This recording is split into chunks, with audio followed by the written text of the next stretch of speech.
Bienvenidos nuevamente, como siempre, a nuestras conversaciones con FEDIAP, a encontrarnos un poco con gente que nos interesa mucho, así de curiosos que somos, qué es de su vida, por qué ha elegido su profesión. Y hoy vamos a tener una persona que tiene mucha experiencia, es una persona muy joven. Yo la veía en las fotos, no la conozco personalmente, tengo que reconocerlo, pero la veía muy joven y decía, "Tú cuando vos lees los trabajos que ha hecho, dónde ha estado, todas las cosas que hizo", digo, bueno, debe ser alguien que empezó desde los 10 años, una persona realmente muy joven. Estamos con Luciana Arnaudo, te damos desde ya, perdón, las gracias por permitirnos compartir con vos estos minutos. Gracias. No, gracias a ustedes. No tan joven porque tengo 54 años y si bien, bueno, mi carrera profesional comenzó a los 19, prácticamente 19, 20.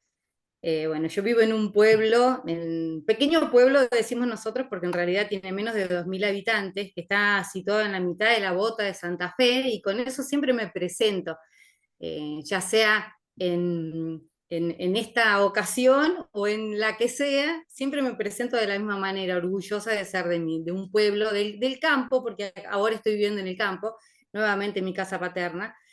Y bueno, mis inquietudes con respecto a la educación rural no son, digamos, no es nada excepcional, es que me crié en el campo y orgullosa de justamente de pertenecer a estos lugares. Si bien el tema de la educación provino de una necesidad de estudiar una carrera corta, en ese momento había necesidades económicas en mi familia, como muchas veces ha ocurrido en la mayoría de la gente, sabía que mi corazón me atraía por ese lado. Y por otra parte, en la sangre lo llevo, porque mi bisabuelo materno fue el primer educador de la zona de Santo Domingo, era un italiano. Luis Bonamino fue el primer maestro rural de esa zona. Así que algo de ahí tiraba. Y en un momento determinado justamente de mi carrera, ni bien me había recibido y las necesidades laborales eran justamente las que me llevaron a estudiar de maestra, concretamente profesor para la enseñanza primaria, me llevaron al medio de la nada, digo yo, con todo respeto, porque en realidad me encontré sola con el apoyo de mi mamá y, bueno, de mi familia que me acompañaban. Mi mamá se quedaba a veces conmigo en la zona de Felicia, y ahí me enamoré del lugar y me quedé 14 años. Tal es así que ahí formé mi familia, tuve mis hijos. Mis hijos fueron mis alumnos. O sea, mis alumnos de la escuela rural, mi hija fue alumna los dos del jardín itinerante. Esa posibilidad que te da, que te dio que te dio el sistema para hacer que los chicos de la escuela rural tengan 2 o 3 días, pero de una forma tan personalizada que a mi ver no había diferencias entre la educación, y lo sigo sosteniendo, porque la sociabilidad, la socialización que hacían estos chicos, mis hijos, porque o sea, yo lo viví desde adentro, desde lo familiar y desde lo profesional, hizo que hoy sigan carreras universitarias. Mi hijo es médico, mi hija sigue el mismo camino, estudia medicina, hay un montón de exalumnos profesionales, sobre todo personas de bien, porque son buenos trabajadores, buenos profesionales. Y bueno, en un momento determinado de mis necesidades familiares y profesionales, rendí para dirección de escuelas y tomé la escuela de mi pueblo, tomé la titularidad de la escuela de Sarmiento. Ahí estuve desde el 2006, otros 13 años, hasta que nuevas inquietudes, otras posibilidades, otras puertas se abrieron, y también muté esa posibilidad de la dirección de la escuela a trabajar en una fundación.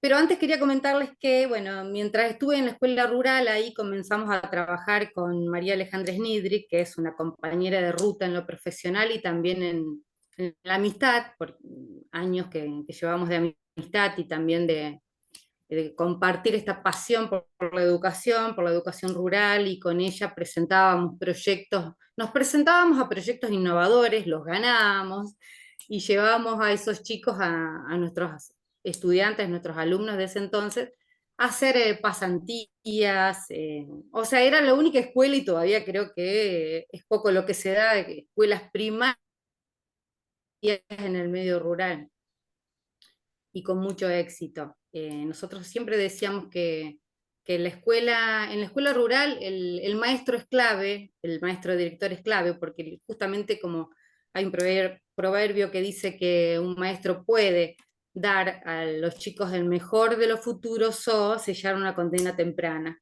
Así que, y eso se veía porque había mucha diferencia entre escuelas, pese al medio, porque, por ejemplo, en esa zona la tierra condicionaba que a lo mejor las familias vayan con una expectativa que no sean justamente las que yo hubiera querido, pero sí con toda la fe y el amor por los hijos, ellos daban lo mejor y en mi caso daba también lo mejor como profesional.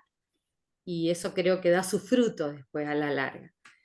Como esta carrera es muy especial, esta carrera forma las otras profesiones, los frutos se ven más adelante, así que muchas veces uno se desalienta con las desavenencias o, o hay miles de problemas en lo que es sobre todo la ruralidad. Con María Alejandra Snedre también fuimos compañeras de trabajo y de quijotadas, decimos nosotros, en la escuela primaria de Sarmiento, porque ella estaba como maestra y yo como directora, así que su familia apadrinaba la escuela con capacitaciones a través de Sí. CREA. Entonces, con EduCrea, ellos nos habían proporcionado la posibilidad de capacitaciones con la ONG Dúcere, Docentes por un Mañana se llamaba antes, Ujú. y eso hizo que unamos escuelas de la zona para trabajar en temas transversales, ¿sí? En contraturno o los sábados nos reuníamos a formarnos en liderazgo, gestión, clima escolar y cosas que aún son vigentes. Fuimos pioneras en muchos sentidos. Con una de las docentes que se llama Mabel Lupo, que después me siguió en la gestión, ella era del gremio, era representante gremial y conseguía capacitaciones para nosotros. O sea, teníamos otra visión de las cosas que no era justamente la que te venían por la línea por la vía jerárquica o por la vía ministerial, sino que nos procurábamos nosotros lo que creíamos que nos hacía falta. Y en esas inquietudes formamos parte, justamente conformamos el primer grupo CREA de escuelas de Santa Fe Centro, y consistía en una especie de coaching grupal entre las escuelas, con metodología CREA, que era metodología de trabajo grupal y de gestión estratégica, y mejorábamos las condiciones de las escuelas. En ese grupo, éramos unas 16 instituciones, comenzó a participar la Facultad de Ciencias Agrarias con su departamento de Humanidades, el departamento, no, las facultades de Humanidades justamente también de la UNL, profesorados, escuelas de nivel primaria, secundaria y jardines de infantes de todo Santa Fe Centro. Nos hacíamos muchos kilómetros para visitarnos entre las escuelas, pero fue una de las experiencias más valiosas y creo que más útiles para lo que es sacar adelante la educación. Después, bueno, esas inquietudes, si querés te sigo contando así Bueno, cronológicamente, hicieron que esta ONG Dúcere nos convocara a Ale y a mí a participar como capacitadoras de su ONG. Y en ese entonces, esta fundación que otorga el premio al mejor maestro del mundo, Fundación bien. Barqui, llegaba a la Argentina y la que tenía a cargo Edúcere era Victoria Sorraquín, que también fue muchos años, ella perteneció al Ministerio de Agroindustria en la época de Mauricio Macri. Ella fue la pionera de esta fundación, pusieron a un director que todavía está, hace muchos años que está, y bueno, junto con esta fundación, con la ONG Dúcere, hicimos el primer programa de Fundación Barqui.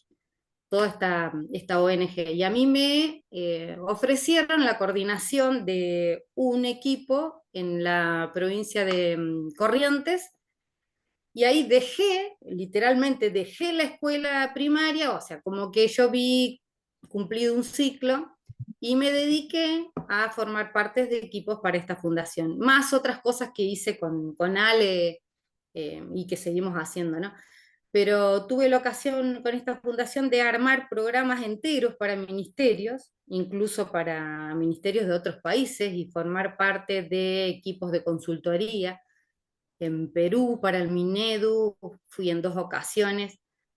Formamos parte de un programa de investigación pedagógica que fue muy lindo del IDEP de Colombia, y otro programa de educación del carácter con Jubilee Center, que es una organización que digamos que es vertebradora de la Universidad de Birmingham en Londres, y con todos sus niveles.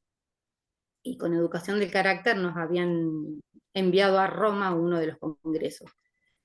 Y después, bueno, inquietudes de la vida, pero también vos ya sentís que en ese lugar no podés pertenecer más, había muchos cambios y demás que no me cuadraban, porque o sea, a mí me guían cuestiones sobre todo de ética profesional y de honestidad intelectual, y yo peleaba mucho últimamente, en el buen sentido, porque si hay algo tengo que decir es que siempre, los programas me gustan que sean de calidad de punta a punta y que no sean un corte y pegue.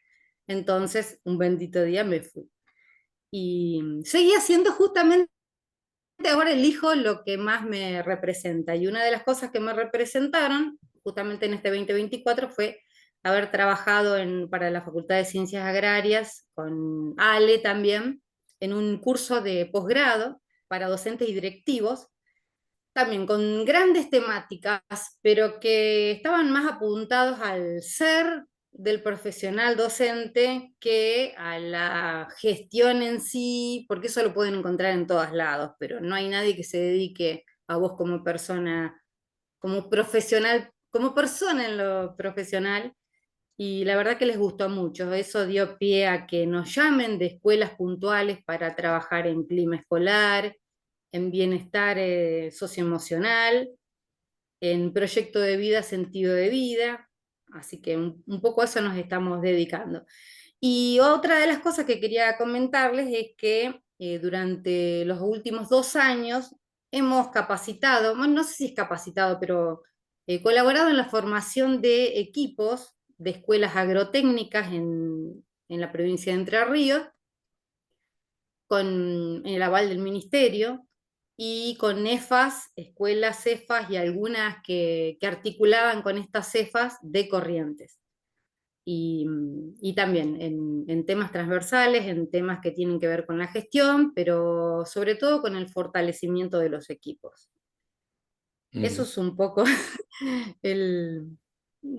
un abstract de lo que es mi vida No, profesional. está muy bien. Yo quería, habré hecho un montón de puertas y tengo un montón de preguntas. Voy a arrancar por una que es para mí fundamental, que es cuando arrancaste perdón por la redundancia, cuando comenzaste a estudiar tu profesorado de escuela para ser maestra en enseñanza primaria, debes haber tenido en el IMED, en los primeros días que fuiste al profesorado a sentarte cuando comenzaste a leer las primeras cosas que te dieron, una imagen, una idea de lo que era el sistema educativo, y después cuando lo comenzaste a caminar, cuando lo comenzaste a transitar, e incluso algunas veces a sufrir también, porque a veces lo que pasa, muchas veces, a mí no me gusta en particular plantear una cuestión del gobierno, yo siempre planteo, me mira medio raro, yo planteo siempre el Estado, porque el gobierno hoy lo gestiona Juan, mañana Pablo, es decir, en realidad Sí, el Estado exactamente. es el que está.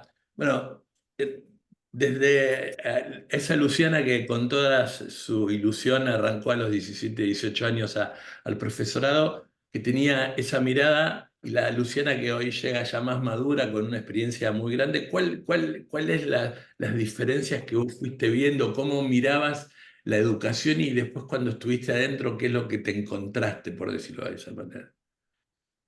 Mira, algo que dicen todos y que en mí no fue la excepción justamente, y es que en el profesorado con lo que es la transposición, la práctica de tu profesión, dista mucho, o sea, hay una gran distancia.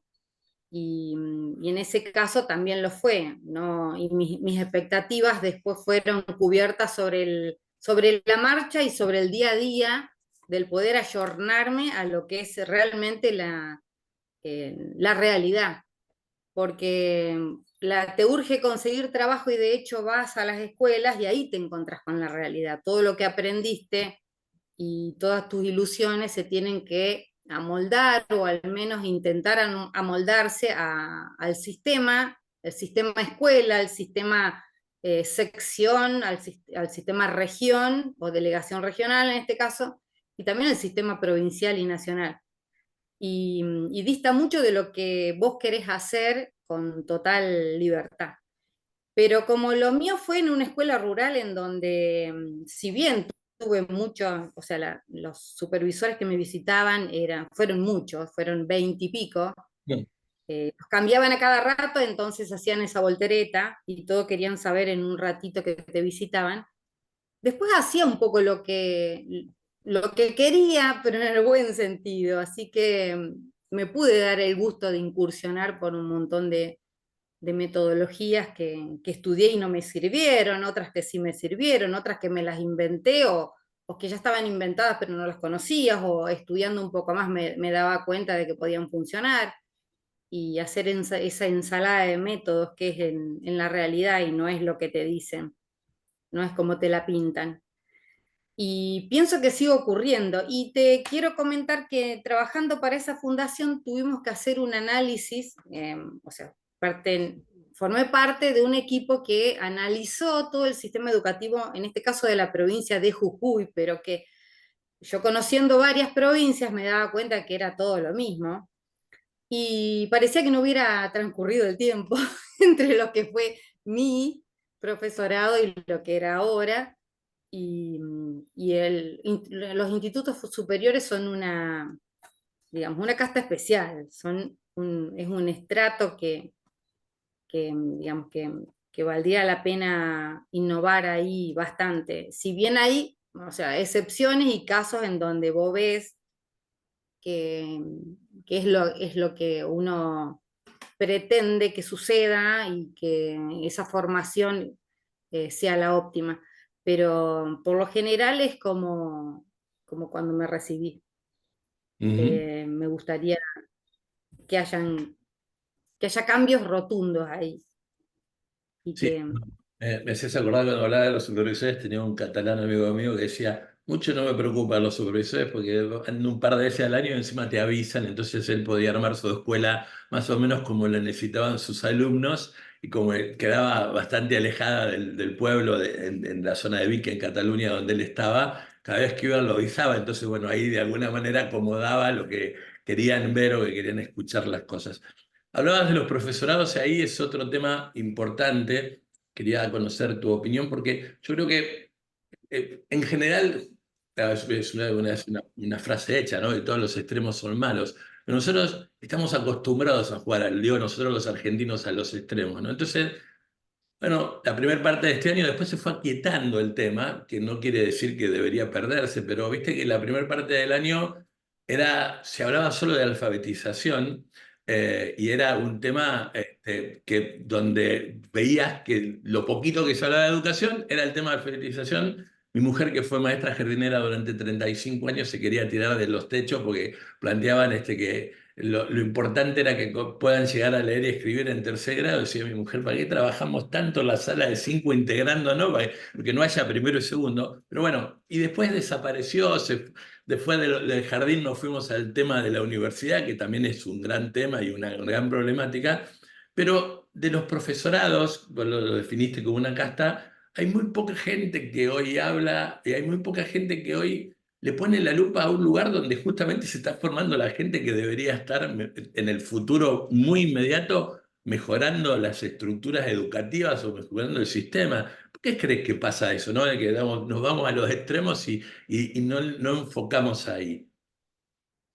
trabaja en su zona de confort y me parece que se trata de eso. Y lo más difícil y que no logro ver, y luché mucho por eso y tampoco, muchas veces tampoco lo conseguí, es la famosa articulación interniveles que desde el nivel inicial en adelante se tiene que hacer. Y el único buen ejemplo que encontré, pero, o sea, yo te estoy hablando sobre la base de la experiencia y de la práctica, de haberlo transitado, porque si no es fácil hablar de algo que se hizo o qué sé yo, uno lee libros de Axel Rivas con un montón de cosas preciosas y demás y decís, eso en mi escuela no se puede eh, transponer ni se puede aplicar porque eso es una utopía. Bueno, un montón de cosas así, o yo te nombré un autor, pero unos cuantos, los sacan desde la teoría, más de la teoría y desde el discurso que te quieren hacer ver que desde la práctica misma.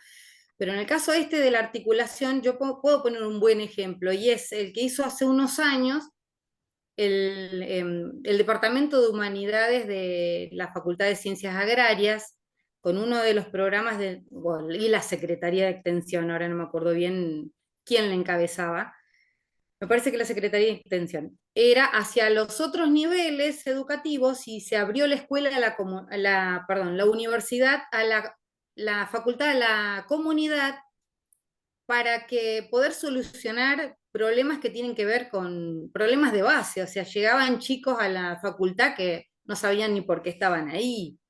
Entonces, bueno, en lugar de quejarse de los otros niveles, llamaron a formar parte de un proyecto de extensión que dio sus frutos, que tenía justamente una pata en proyecto de vida, sentido de vida, pero que también, con esa excusa de fomentar en jóvenes, y también en niños, en familias, proyectos de vida, se trataba de ver en qué podía ayudar la facultad a los otros niveles. Y nosotros estábamos justamente con Ale y el equipo docente y directivo de la Escuela Primaria de Sarmiento, la 343, y participamos de un montón de cosas que nos ofrecía la facultad. Fuimos a trabajar con los chicos a los laboratorios, visitaron la escuela granja, también íbamos a las ferias de matemática y de química que se hacían en la FIC, en la FUC, bueno, no sé, ese año fuimos por todos lados con los chicos y nos encantó. Y en lugar de hacer, presentar siempre las quejas, hay que ocuparse. Y ese programa me tengo todavía que sacar el sombrero porque fue una de las mejores cosas que viví desde adentro. Y bueno, eso se trata de articular. Y si no, se supedita un momento del año que hacen las ferias de las carreras o del primario que van a ver el jardincito y el jardincito visita el primario, pero de eso, pero con eso no se discuten los grandes temas, no se articulan las grandes necesidades ni tampoco hay proyectos de articulación potentes. Este grupo Crea de Escuelas, tan híbrido que habíamos formado, facilitaba esa articulación, porque escucharte con gente de profesorados, con gente de otros niveles y de otros pueblos y de otras ciudades, es potencia.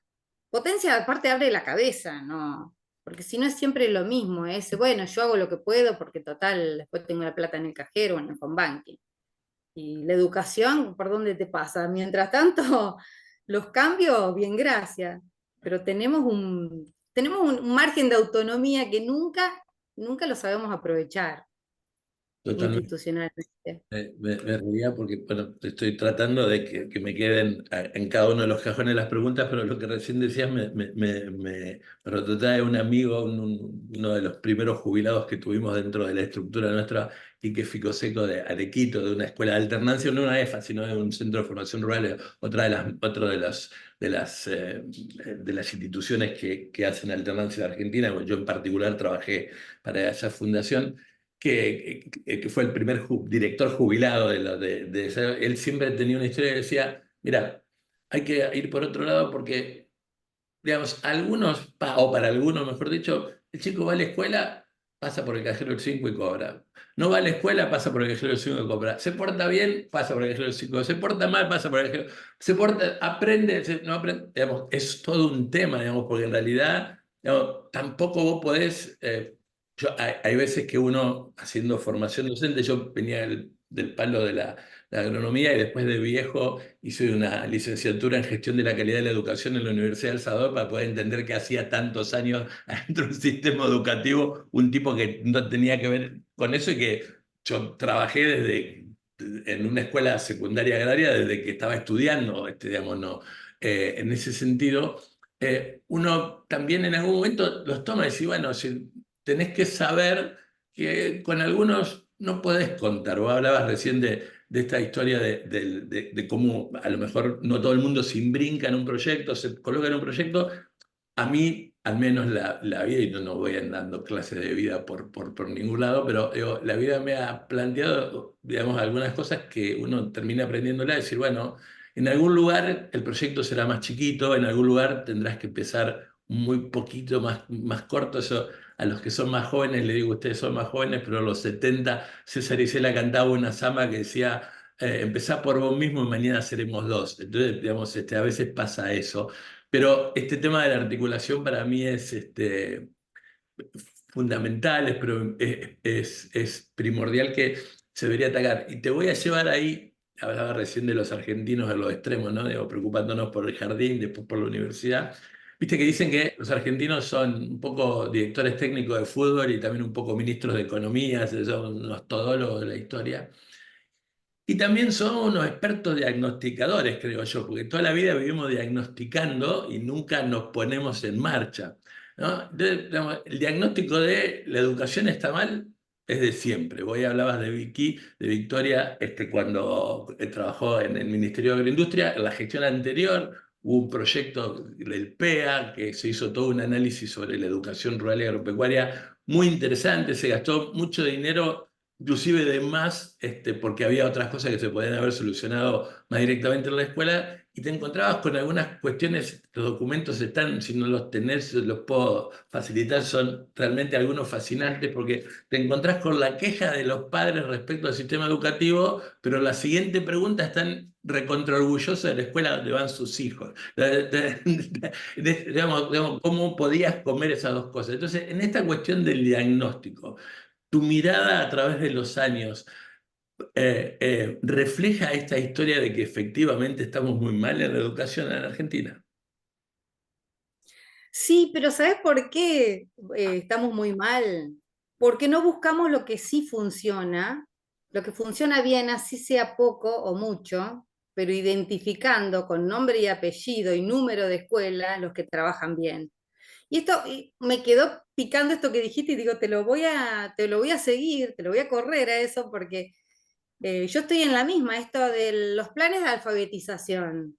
Pero si los docentes tienen que enseñar a leer y escribir, ¿qué tanto plan de alfabetización? ¿Por qué no buscamos los que sí hacen leer y escribir a los chicos y los jóvenes? Entonces, identificarlos, ver cómo hacen y nos vamos a dar cuenta de que sí hay gente que hace leer y escribir. Lo mismo en la provincia de Santa Fe, todas haciendo ABP Proyecto, parece que han descubierto América, y esto con, con tristeza lo digo. Y, bueno, me llamaron a capacitar el equipo ministerial, y yo decía, pero si esto todos los tienen que saber ya.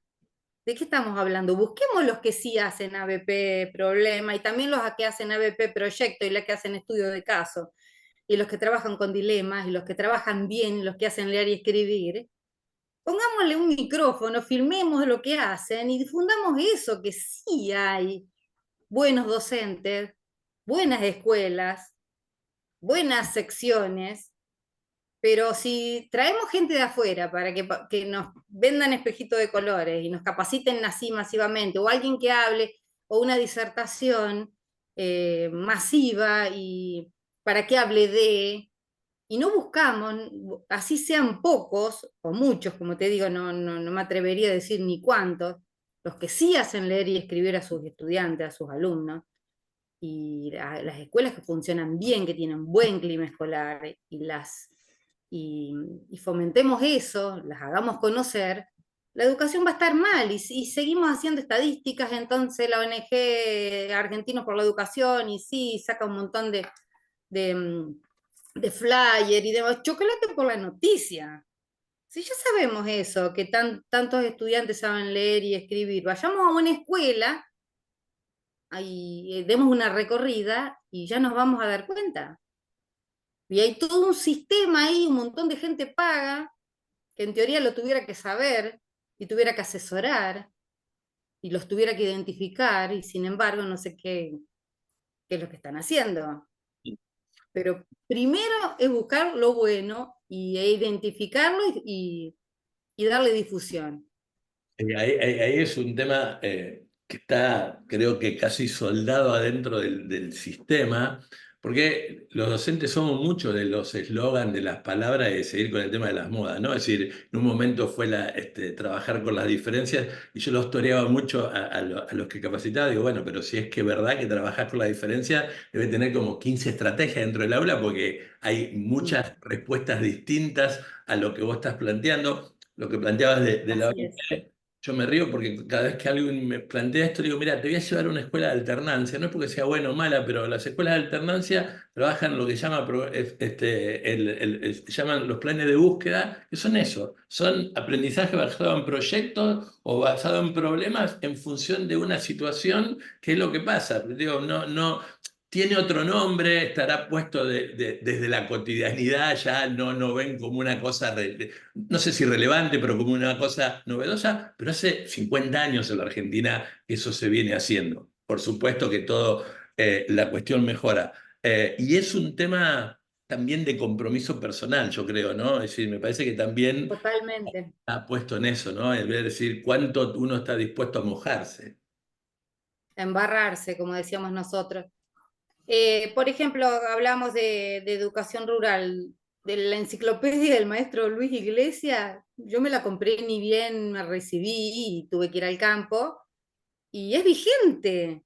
O sea, busquemos lo que funciona e introduzcamos lo que realmente nos hace falta, pero mientras tanto hay que saber, decimos que somos grandes diagnosticadores. No sé si tanto, mira, porque si realmente haríamos un buen diagnóstico de lo que tenemos a cargo y con una mentalidad de diagnóstico y diseño, podríamos hacer un buen proyecto institucional que saque toda la escuela adelante. Chicos que lean, chicos que estudien, chicos que sigan al siguiente nivel articulando perfectamente con todos los conocimientos.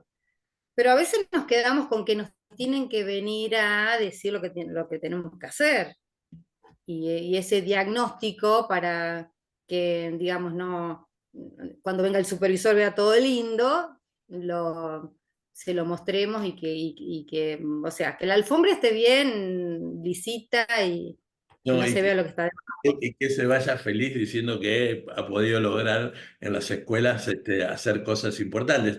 Sobre todo este mal endémico que tiene el sistema educativo argentino, a mí me ha tocado por mi trabajo, por el tema de trabajar en esta fundación de escuela de alternancia. Trabajé muchos años en una entidad internacional digamos, que agrupaba las escuelas de alternancia, y era uno de los tres coordinadores, digamos, pedagógicos. Había uno de habla francesa, uno de portuguesa y yo español. Y te aseguro que no creo que haya visto en otro lugar que en Argentina. Es probable que en algún país de Latinoamérica más desfavorecido económicamente, en el cual el supervisor es supervisor de todo. Es decir, porque en realidad yo voy a la escuela de Luciana y lo primero que le pido es que me muestre si están bien los papeles, si están bien los archivos, si están bien los documentos. Y a lo mejor la escuela está necesitando otra cuestión, y en realidad el tipo es un todólogo, y no te hablo en otros lugares donde incluso le piden hasta la cuestión administrativa, y el pobre tipo también tiene que saber de contabilidad o de rendimiento de cuentas, porque también digamos, es increíble que no se pueda entender que el supervisor tiene que ser un apoyo de la escuela y no alguien que viene de alguna manera no a complicarte, pero sino a ver cuál complejo es el sistema, si ya lo está viviendo el director. Los hay, ¿eh? Pero en mi carrera, que yo te dije, 20 y pico supervisores pasaron a ver lo que estaba haciendo.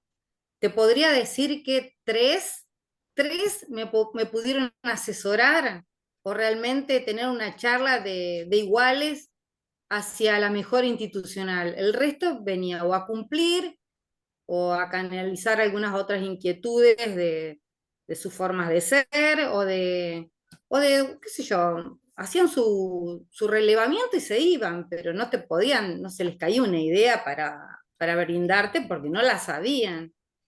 Y Ujú, en esto también, hoy que hablábamos de diagnosticadores, yo creo que más que grandes diagnosticadores, eh, somos grandes reproductores de discursos.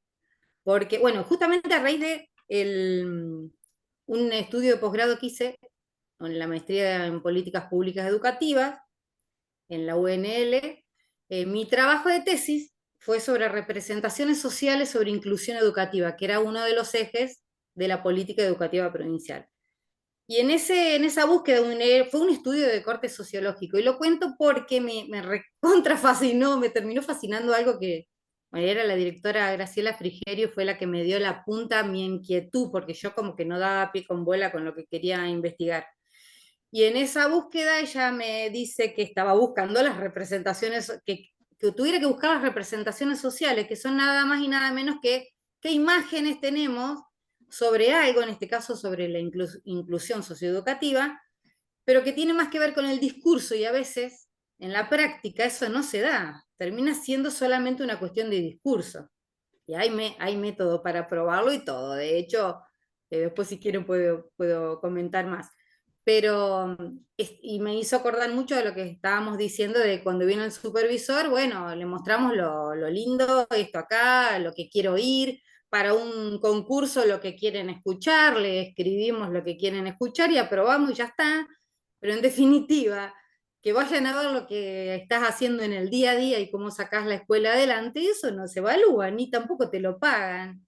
Es solamente te pagan el sueldo, que está bárbaro y todo lo que quieras, pero no hay un sistema que premia tu buena gestión, a tu buena labor y demás. Estos docentes que hacen leer y escribir, que se supone que tiene que ser así, y bueno, alguien que hace una diferencia o algo muy bueno, tuviera que ser no solamente identificado, por lo menos identificado, pero sí premiado de alguna manera reconocido. Bueno, el tema también ahí de que se han estigmatizado justamente algunos términos como el tema del esfuerzo y el tema digamos, de poder premiar o de alguna manera reconocer a aquel que está haciendo algo más de lo que plantea y quedarse solamente, te llevó para atrás, lo nombraste a Axel Rivas, más allá del conocimiento que tenga yo, me hacía acordar a John Irving, un inglés, un sociólogo de la educación que en realidad escribe mucho sobre el mundo universitario de la medicina, porque fue uno de los primeros que en Inglaterra en los 70 ingresó con las prácticas profesionalizantes, pero él dice que no creía ningún libro de pedagogía porque lo escribían toda gente que estaba fuera del sistema. Es decir, en castellano era como que si levantaras el techo de la escuela y el tipo mirara adentro y te Que estuviera sí, escribiendo, estuviera describiendo lo que pasa. Entonces, Irving decía, yo la verdad no creo en ningún... A mí me traen los libros de pedagogía y los dejo a un costado en mi biblioteca. Digamos, yo necesito... opino lo mismo, opino lo mismo. Porque tenés que estar en una escuela de febrero al 30 de diciembre y después hablamos. Sí, no tener la... Puedo considerarte tus estudios y demás y tus conocimientos, pero lo tomo con pinzas, porque te falta esa pata. Y muchas de las capacitaciones que están a las vueltas, tiene gente que no pisó escuela ni una semana entera, que va haciendo diferentes trabajos, pero desde afuera, pero a cargo de un curso, a cargo de una escuela, a cargo de un equipo de dirección o de un equipo docente o de un departamento de alguna escuela, no. Entonces yo no es que pongo en duda, tomo con pinzas. Ujú. Después, cuando terminó, te voy a contar una anécdota que reafirma y sella a fuego eso que me estás diciendo y que unimos a un par de personas que estuviste comentando hace un ratito. Quería preguntarte cómo ves el desembarco tan la palabra que se me cruzó fue violento y no, la escuela ya tiene demasiada violencia afuera, pero este desembarco tan abrupto, tan dinámico de la tecnología dentro del sistema educativo, ¿cómo lo ves? Yo lo veo bien, pero hay algo que me sigue haciendo ruido, y es que la tecnología no viene, o sea, los docentes no vienen al paso de la tecnología, los chicos a lo mejor sí, algunos, porque manejar las redes y sus, digamos, sus dispositivos no quiere decir que la utilicen para bien, ni mucho menos que sepan utilizarla. Pero los docentes definitivamente, o sea, a la mayoría le falta mucho. Y un montón de programas, incluso los que están, los que facilitan dispositivos a los docentes y capacitaciones y demás, no exigen que el docente sepa manejar todas esas cuestiones. Entonces es como que hacen como que, Ujú. hacemos como que nos capacitamos y vos pasás la zaranda y en una escuela dos o tres, o los más hábiles o los de más inquietud son los que manejan la cuestión tecnológica, las TIC, y el resto hace agua. Y hoy cuando se habla mucho de la inteligencia artificial y el tema de no suplantar a los maestros, el otro día en una reunión en Buenos Aires tuvimos un día y medio escuchando hablar las bondades más grandes y viendo los videos más espectaculares respecto a la inteligencia artificial, y a lo último habló una maestra, una docente, no era maestra, era una docente, creo que era profe, bueno, además ya tenía muchos cargos. Entonces dice, está todo muy bien, pero quiero contarles que la inteligencia artificial delira. Entonces se produjo un silencio sepulcral dentro de la sala, éramos como 400. Entonces ella cuenta, dice, para hacer, quise hacer un relevamiento de cuáles eran las escuelas técnicas de Ciudad de Buenos Aires, de Capital. Y yo me las sabía de memoria, me dice, es la eh, hija de un gran, de un señor muy reconocido en Buenos Aires, ya ha muerto, que creó las escuelas Huergo hace muchos años.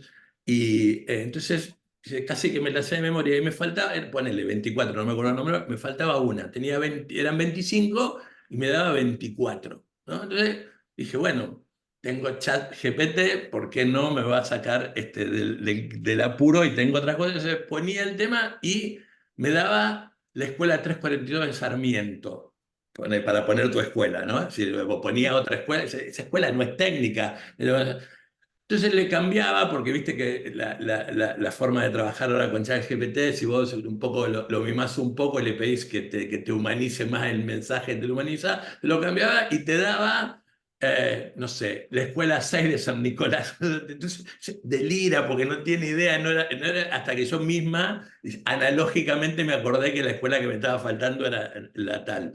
Eh, eh, eh, ¿Pensás que existe una especie de miedo cuando uno habla, cuando generaliza uno comete injusticia, pero en el docente en general, que hay una especie de miedo o resistencia a que de alguna manera no le saquen el trabajo, pero que tengan un problema bastante complicado para poder llevarse con esas tecnologías con el nivel que hoy tienen de acceso los alumnos? Pero peor aún, para mí es una cuestión, como decíamos antes, de casarse con lo que creen que les funciona y Ujú. con lo tradicional o con lo que probaron y no incursionar por lo que quizás sea una buena herramienta. Pero con respecto a eso, lo que más me preocupa es que o sea, se siguen basando la selección de temas, vamos a decir, no de contenidos, de temas en contenidos conceptuales o ni siquiera los núcleos de aprendizaje prioritarios que están basados en competencias, en el término de competencias. Pero, y no explicitan como no eligen, no seleccionan habilidades fundamentales para el siglo XXI. Hay listados y recontra interesantes y se pueden cruzar con los NAP y nos vamos a dar cuenta que se trata de eso. Y el famoso pensamiento crítico no viene del aire, no es que el chico nació o está en una familia en donde fomentan el pensamiento crítico, sino que hay que enseñarlo en las escuelas desde chiquito, a dudar, a cuestionar, a confrontar opiniones, ideas eh, basadas en el respeto. O sea, vamos sumando virtudes, ¿no? Entrelazando la tolerancia a la frustración, un montón de cosas que se tienen que enseñar en las escuelas, darle lugar como tal. Y una vez que uno fomenta el pensamiento crítico a través de propuestas educativas o proyectos que tengan que ver con discutir la mejor solución o trabajar con dilemas, incluso dilemas morales, parece una redundancia, pero en donde ellos pongan su juicio en tal situación para resolverla, para el bien común, o sea, después queremos que sean ciudadanos críticos. ¿Y quién se los va a enseñar? Empecemos por las escuelas, Ujú. con las familias, ¿no? Oh, claro, y eso Pero habla de los dilemas, yo digamos, lo cierro un poquito, lo hago más corporativo, por ejemplo, el tema de las escuelas agrotécnicas, siempre planteo, por ejemplo, del 2008 para acá, de lo que fue el mal llamado conflicto del campo para adelante, hay un montón de cosas para ver, porque vos tenías escuelas donde tenías una mirada, donde tenías que el papá que te lo venía a buscar al chico porque decía yo me tengo que ir al piquete, él tiene que trabajar, otros que decían no, vete a otros lados. O incluso, por ejemplo, con el tema de los agroquímicos. Nosotros tenemos tan amorfo el país, por suerte es tan grande, tan amplio, que en nuestro caso tenemos escuelas en zonas núcleos, zonas muy productivas, donde es una normalidad el tema del uso de distintos productos agroquímicos o fitosanitarios para trabajar, y hay en otras zonas, como el noreste, nombrabas Corrientes hoy, donde han provocado unos desastres bastante complejos y vos tenés que convivir con eso. Yo siempre lo que digo es, lo que hay, ojalá, se ríen porque no es una utopía, es una tontería lo que yo digo. Ojalá un día pudiéramos poner a Juan Greenpeace y a Juan Monsanto, bueno, ya no está más Monsanto, ahora es Bayer, y a Juan Monsanto en una mesa, que hablen, que planteen, y que los que estamos, y sobre todo los chicos, puedan tomar opinión propia y no que uno con la camiseta puesta le arme el Disneylandia que uno cree, porque también te pasa eso en las escuelas agropecuarias que tenés profesores o directores que arman su escuela, su modelo de escuela como ellos creen que, como se formaron de esa manera o tienen ese pensamiento, y es complejo porque en realidad, digamos, al estar cercenando mucho a los chicos. Me gustaría, antes de terminar, porque no quiero robarte más tiempo, que volvamos a tu tesis de maestría, de lo que te planteaba Graciela. ¿Cuáles eran las figuras que permeaban ahí cuando empezaste a investigar? vos te referís, figuras con respecto a... No, no, que vos planteabas porque me interesó mucho cuando vos planteabas esta idea de que Graciela te fue, me imagino yo, la conozco o la conocí mucho tiempo, y siempre pasa en los posgrados y estas cosas, que lo más difícil es lograr cerrar el tema, ir cercenando que el título sea lo más cortito posible, Entiendo. que no te quede tan grande que sea el título sea la mitad del desarrollo de la tesis. ¿Qué obtuviste vos como planteo cuando empezaste a trabajar la tesis? ¿Qué es lo que te diste cuenta? ¿Qué es lo que te hizo ver Graciela cuando empezó a hacerte descubrirlo por donde vos querías caminar ahí en la tesis? Claro, yo muy, digamos, tosuda en lo mío, quería ir por los tres ejes, que uno era inclusión socioeducativa, el otro era la escuela como institución social. Bueno, entonces ella me dijo, no, acotá, acotá, elegí uno, y ¿qué es lo que querés saber? Es que yo le decía, me desespera que el discurso vaya por un lado y la acción por el otro, porque es lo que yo veo, pero no sé cómo probarlo. Entonces me dice, anda a buscar las representaciones sociales. Y en eso me ve leyendo porque el resto opinaba y yo leía, leía, y parecía que estaba en otro planeta en la clase. Y entonces se acerca y me dice, ¿estás leyendo a Moscovici? Y sí, y yo tenía los textos sobre representaciones sociales, con Moscovici a la cabeza, que es uno de los precursores de la psicología social, y la tipa lo tenía claro, nada más que estaba esperando que yo eclosione con mi temática, y bueno, salí a buscar eso en educadores, en una muestra de educadores de la provincia de Santa Fe. Entonces había entrevistas, cuestionarios y otras, y otras herramientas para ver las opiniones, las representaciones sociales de supervisores, todos los estratos, supervisores, directores, docentes.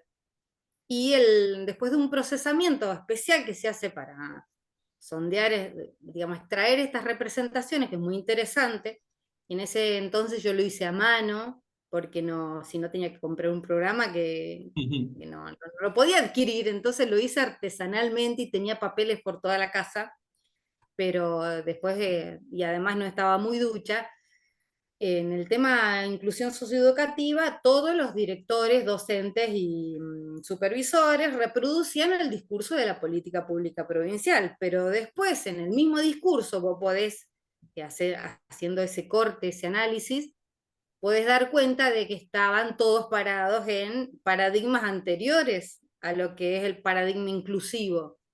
Estaban incluso en paradigmas de la integración, o incluso en el paradigma de la normalidad y anormalidad.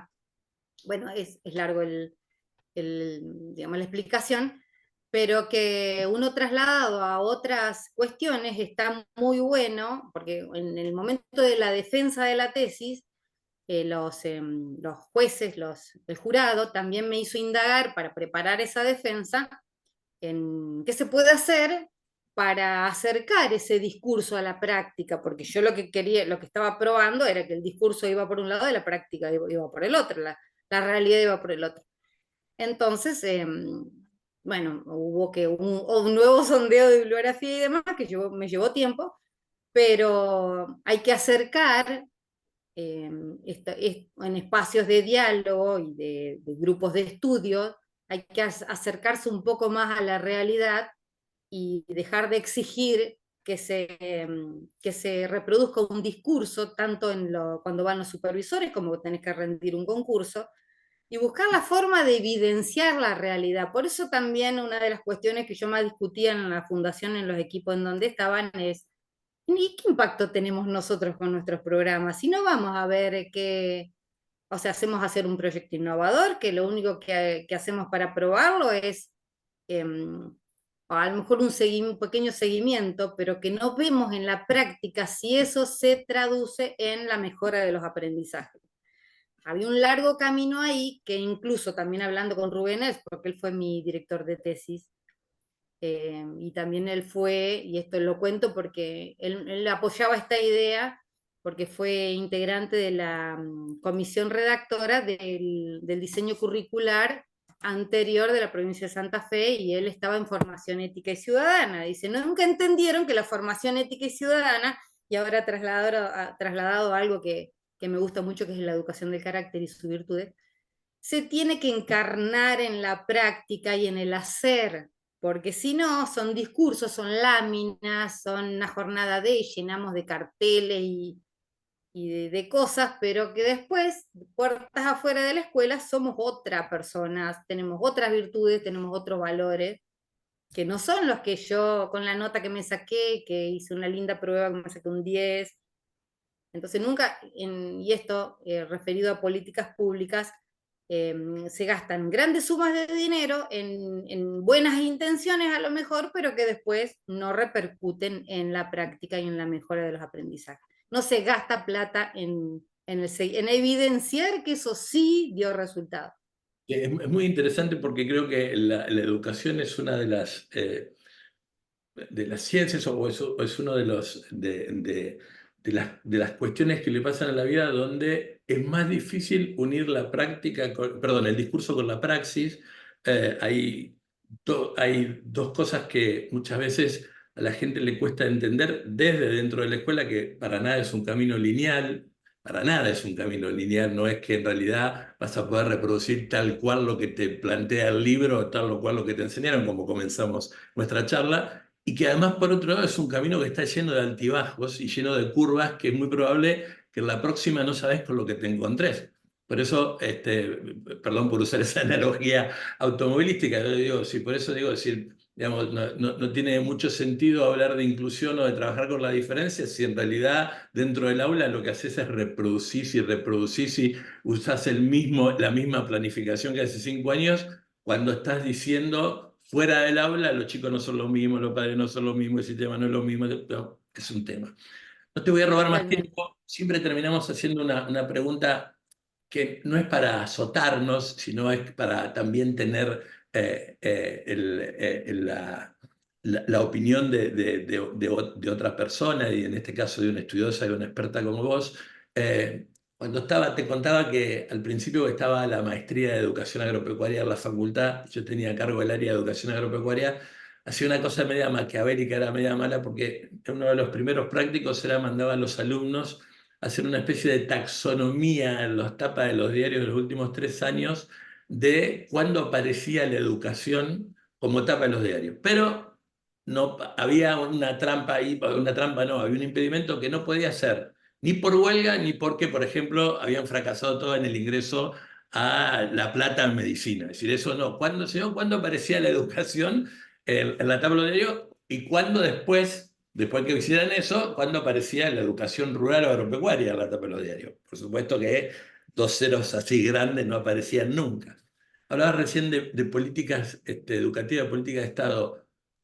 ¿Por qué crees que en realidad nosotros al Estado o a la clase gobernante le cuesta tanto poder, no digo invertir, porque con plata somos todos reyes magos, pero le cuesta tanto encarar seriamente el tema educativo? Porque no es una cuestión de ahora. Digamos, ya en Echeverría en algún momento hablaba de la tragedia educativa y seguramente cuando uno escala en el tiempo va a encontrarse a mucha gente que hablaba de otros temas.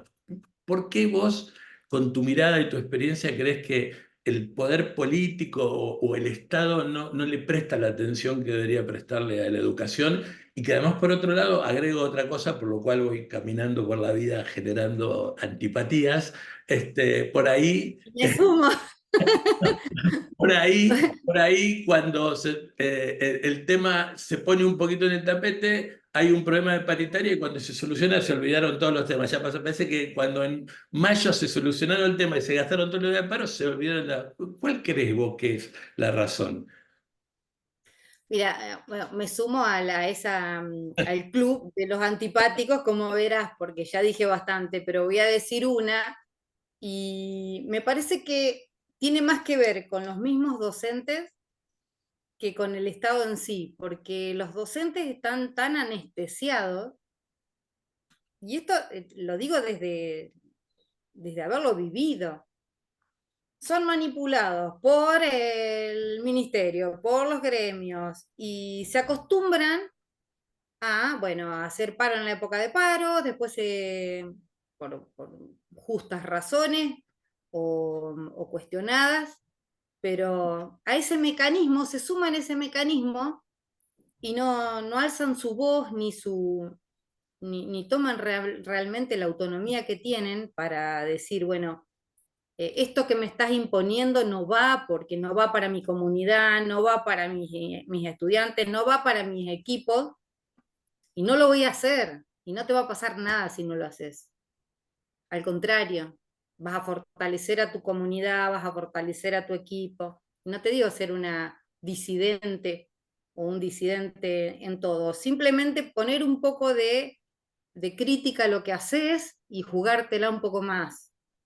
Y eso hace que a veces, o sea, no seas bien vista o te cueste un concurso Ujú. o te cueste otras cosas, pero estás con el convencimiento de que diste lo mejor, hiciste lo mejor, y a veces hacer lo mejor es ir en contra justamente hasta de la política educativa del momento. Pero vos sabés lo que con tu experiencia y con todos tus conocimientos y con el conocimiento de tu comunidad, te la tenés que jugar, porque sabés lo que es mejor para tu comunidad.